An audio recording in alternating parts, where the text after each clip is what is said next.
নমস্কার, আদাব। আমি রফিক শেখ, ওয়েস্ট বেঙ্গল ইন্ডিয়া থেকে বলছি, part of one passive.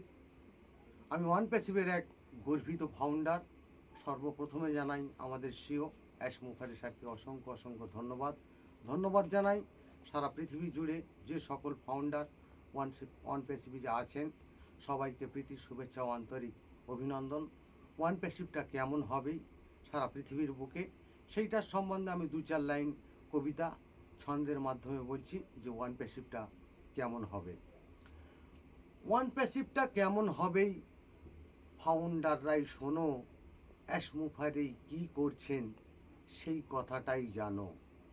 One passive হবে সারা পৃথিবীর নতুন একটি ঘর, দূরের মানুষ কাছে আসবেই কেউ নাহি আর পর।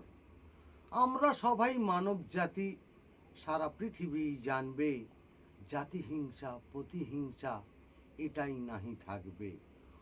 অনেক দেশ অনেক ভাষা আমরা সবাই জানি, একই সুরে কান্না হাসি এই কথাটাই মানি।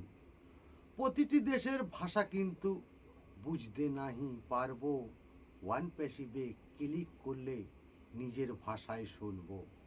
সারা পৃথিবীর মানব জাতি যে যেখানেই থাকবে, ওয়ান প্যাসিভকে নিয়েই তারা অনেক কিছুই ভাববে। সবার মুখে হাসি থাকবেই, প্রতিটি দেশ সুখী। অ্যাশ মুখার্জির নীতি আদর্শ অনেক ভালোবাসি। এটাই হলো অ্যাশ মুখার্জির ওয়ান প্যাসিভের নীতি। কেউ ছোট না, কেউ বড় না, সবাই মহান ব্যক্তি। অ্যাশ মুখার্জি ধন্যবাদ। ওয়ান প্যাসিভ জিন্দাবাদ। আপনাদের যদি ভালো লেগে থাকে লাইক কমেন্ট শেয়ার করুন। ধন্যবাদ।